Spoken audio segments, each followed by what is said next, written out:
오하이오 대학인가? 오하이오 주립대학에서 한 연구 결과인데, 이제, 배드민턴 선수들 대상으로, 실험을 했나 봐요. 이제, 무릎 인제 재건술, 보통 우리가 ACL 수술을 한 선수가 이제 뇌가 수술 이전과 이제 다르게 작동한다는 거죠. 예.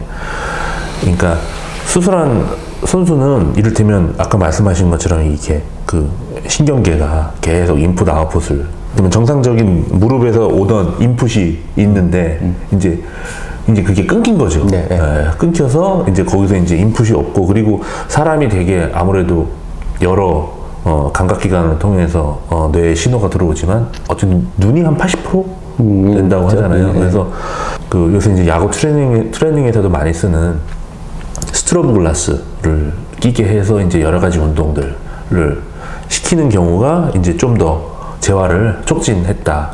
이제 그 기전이 이제 눈으로 들어오는 시각 정보를 좀 차단하게 되면 아무래도 그 인풋을 얻기 위해서 네. 좀 더 좀 더 이렇게 네. 시각 정보에만 의지하지 않고, 근데 이제 정상적인 상황에서만 계속 이렇게 운동을 하게 되면 시각 정보에만 의존하게 돼서 이 잘못된 정보들, 이 다친 정보들, 아까 말씀하신 딱 그 학습이란 측면에서 좀 제대로 학습이 안 된다, 이런 실험 결과가 있었거든요. 이거는 뭐 사실 상당히 일리가 있는 얘기고요. 그러니까 네. 뭐 제가 이걸 가지고 뭐 논문을 쓰거나 연구를 하거나 그러지 않은데, 공통적으로 이제 나오는 얘기가 뭐 발목 수술을 하던 뭐 무릎에 앉았건 뭐 수술을 한 분들 같은 경우 이렇게 그 치료실 세팅에서 굉장히 잘해요.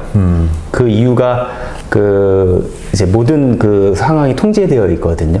거울 같은 걸 못 보게 하거나, 거울 못 보게 하거나, 뭐 이렇게 눈을 이렇게 가리게 하거나, 약간 이제 그런 세팅을 하게 되는데, 그러면 너무 현저하게 이렇게 기능이 떨어지는 경우가 많이 있죠. 근데 사실 그거는 그럴 수밖에 없는 게, 위치를 느끼게끔 해주는 체들은 크게 그 눈하고 귀에 있는 전정기관하고, 그리고 가장 많은 게 이제 관절에 있는 고유수용체들인데, 그러니까 이 고유수용체라고 하는 것들이 실제로 뭐 인대라든지 이런 부분들이 많이 있어요. 관절 부위들, 발목, 특히 이제 하체 쪽은 체중을 받고 이렇게 로딩의 어떤 느낌을 주는 거기 때문에 상당히 이제 많이 분포되어 있는데, 이런 게 이제 사실 손상이 되면 원칙적으로는 사실 복구가 굉장히 좀 어렵죠. 그런 부분들. 그리고 이제 수술해서 하는 경우들은, 그러니까 뭐 근력이나 뭐 가동 범위 다 문제가 없는데, 그런 어떤 기능적인 것들, 균형 잡고 하는 것들이 사실 떨어질 수밖에 없죠. 이게 신호가 가지를 않으니까.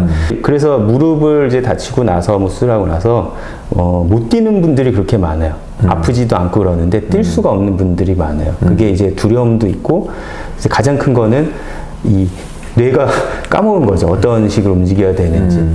그래서 그거를 어떻게든 이제 활성화하는 거죠. 내가 내 의지로 의해서 움직이게끔 해주고 하는 과정들을 겪게 되면 이제 회복이 되는 경우들이 있죠. 네. 그러니까 저런 경우들도 이제 나름대로 어떤 시각적인 것들에 너무 의존을 하기 때문에 조금 더 직접적으로 이 부분을 좀 관절을 조금 더 느끼고 사용하는 방법들을 해주면 사실은 당연히 네. 도움이 될 것 같아요. 이 보니까 뭐 재활 때뿐만 아니라 야구 트레이닝에서도 요새 이제 뭐 배팅을 할 때도 좀 끼고, 그래서 이 시각 정보를 좀 차단해가지고 좀 보일 듯 말 듯 하게 뭐 치기 한다든가, 펑고 받을 때도 이렇게 끼고 하면 아무래도 공이 뭐 보일락 말락, 보였다 안 보였다 하니까 이렇게 해가지고 하는 훈련들을 좀 꽤 많이 하는 것 같더라고요. 이제 그런 것도 아까 말씀하신 맥락에서 비춰보면 뭔가 이렇게 자극하고 활성화하고 그런 맥락으로 보면 될 것 같은데, 그런 맥락이고, 그리고 사실 야구란 스포츠 자체가 어떤 이런 뇌과학적이 있어서 사실은 연구하기 굉장히 좋은 분야이기도 해요. 그러니까 이게 모든 걸 가지고 있거든요. 투수가 던질 때 예측을 하는 게임이잖아요. 사실 타자가 뭐 이제 동체적 하는데, 그걸 날라오는 거를 보고 판단하고 휘두르는 게 아니라 어느 정도를 예측을 했다가 그 뭐에 딱 맞아떨어지면은 반사적으로 움직이는 이제 이런 기능인데, 그래서 감각에 대한 처음에 신호에 대한 인풋, 해석, 동작, 이 역할이 사실 굉장히 원활하게 이루어야 되는 것들이고, 어떻게 보면 그래서 그런 그 감각에 대한 훈련들을 좀 다양한 방법들을 할 수가 있는 거죠. 시각적인 것들이 어떻게 보면 이제 뭐 대응을 하자 보면 의식과 무의식의 좀 관계에서 좀 많이 차지를 할 수가 있거든요. 그러니까 우리가 보고자 한다 그러면 의식이 사실 관여를 하는 건데, 그냥 우리가 주변 시야를 본다든가 하는 것들은 어떻게 보면 그냥 무의식적인 시야들이잖아요. 그냥 보이는 거죠. 네, 그래서 공을 투수가 오는 공을 보고 친다는 개념이라고 만약에 그런 식으로 익숙하다 그러면 정말 보다가 끝나는 거죠.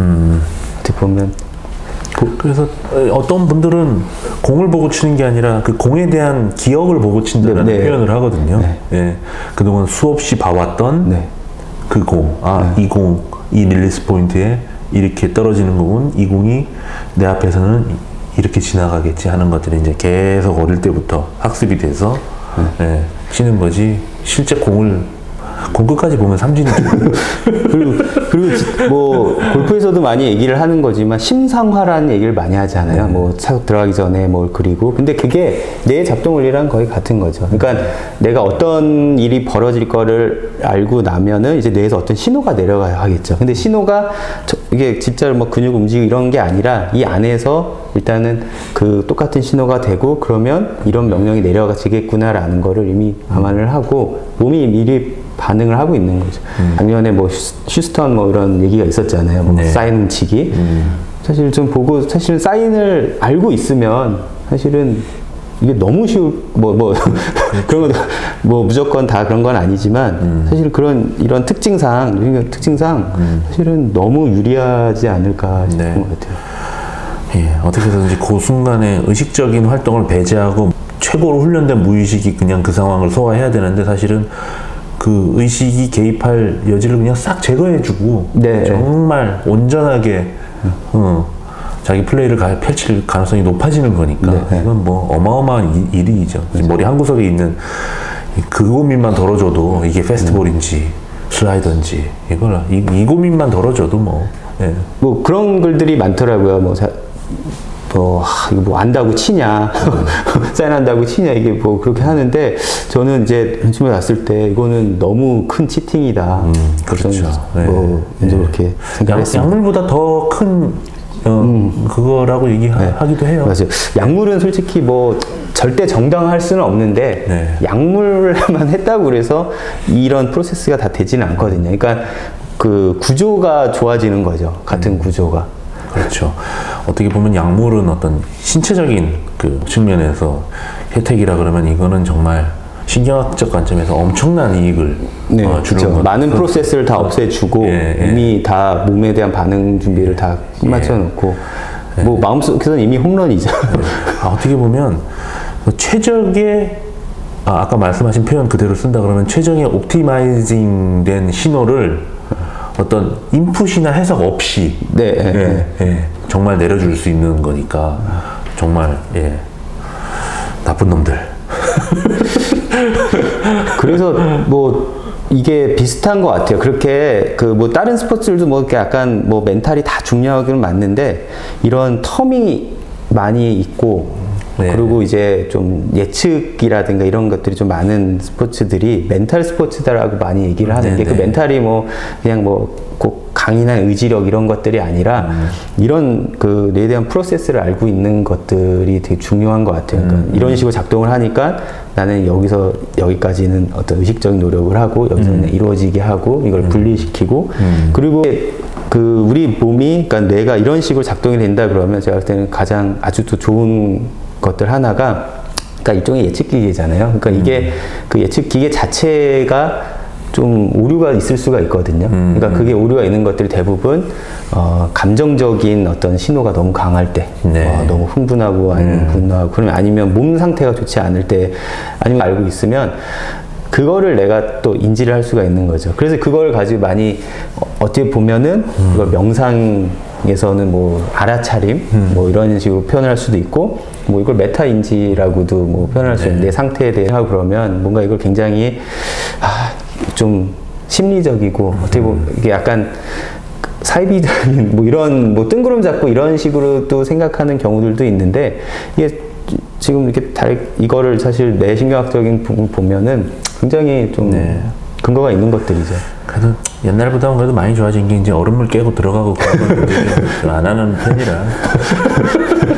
그 말씀하시니까 생각나는 게 그 최근에 했었던 저 코끼리 하던 클럽에서 그 시애틀 메리너스 그 선수 육성 디렉터 그리고 멘탈 코치 두 분 강연을 한 달 간격으로 연달아 들었는데 이제는 그 피칭과 피칭 사이 15초 안에서도 딱 그 의식적인 작업과 의식적인 작업을 이제 무의식의 수행으로 전환하는 그거를 이제 루틴으로 만들어서 이렇게 하더라고요.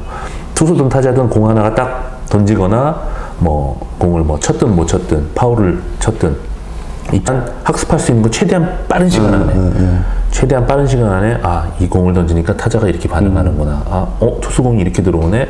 그럼 지금 카운트가 어떻고 주자가 어떻고 하니까 다음 타석에서 이런 의도를 가지고 하자.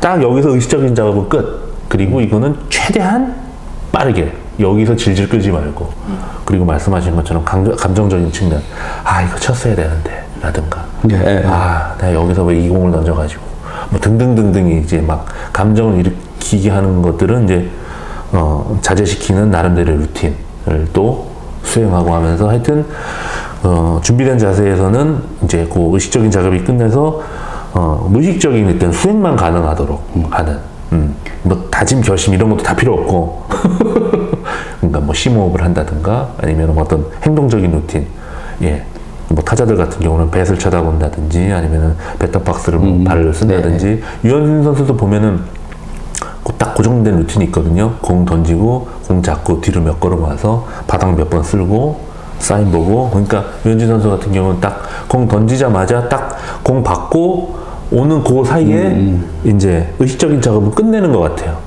그리고 나서는 이제 바로 무의식적인 수행 단계로 들어가는 그런 말씀하신 이런 것들도 좀 이제 좀 훈련, 동작이나 기술을 연마하는 것뿐만 아니라 뭐 이런 것들도 좀 같이 훈련에 포함시켰으면 하는. 그러니까 그게 되게 중요한 거죠. 그러니까 이제 게임에 대한 훈련이 안 돼 있는 거죠. 그러니까 실제 어떤 그런 부분들 보면은 그러니까 어떻게 보면 내공이 깊은 그러니까 뭐 이것도 해보고 저것도 해보고 코치님일수록 사실은 그 게임에 대한 얘기를 정말 많이 하시거든요. 뭐 쉬는 날 와주셔서 감사드리고 원장님 뵈러 가려면은 신사동으로 가면 돼요. 신사역으로 서울휴 재활학과. 언제 쉬십니까? 쉬는 날은? 쉬는 날은 일정치가 않습니다. 제가 이제 토요일 날은 거의 쉬지는 않고요. 그러니까 주에 지금은 코로나 때문에 이틀 쉬는데 5일부터는 그냥 주 1회 쉬고 있는데 쉬는 날은 일정치 않습니다. 웬만하면 원장님은 안 보는 게 좋지만 원장님께 혹시 도움 받길 원하시는 분은 신사동 KBL 건물입니다. KBL 건물에 있는 서울휴 재활의학과 김동현 원장님을 찾아주시길 바랍니다. 오늘 너무 감사드리고요. 오늘 사실은 우리가 누굴 보고 이렇게 얘기하고 있나 원장님이 하실 텐데 요 앞에 이제 부모님 한 분이 또 와 계신데 오늘 감사합니다, 아버님. 감사합니다. 같이 식사하러 가시죠. 오늘 너무 고생하셨습니다. 고맙습니다. 수고하셨습니다.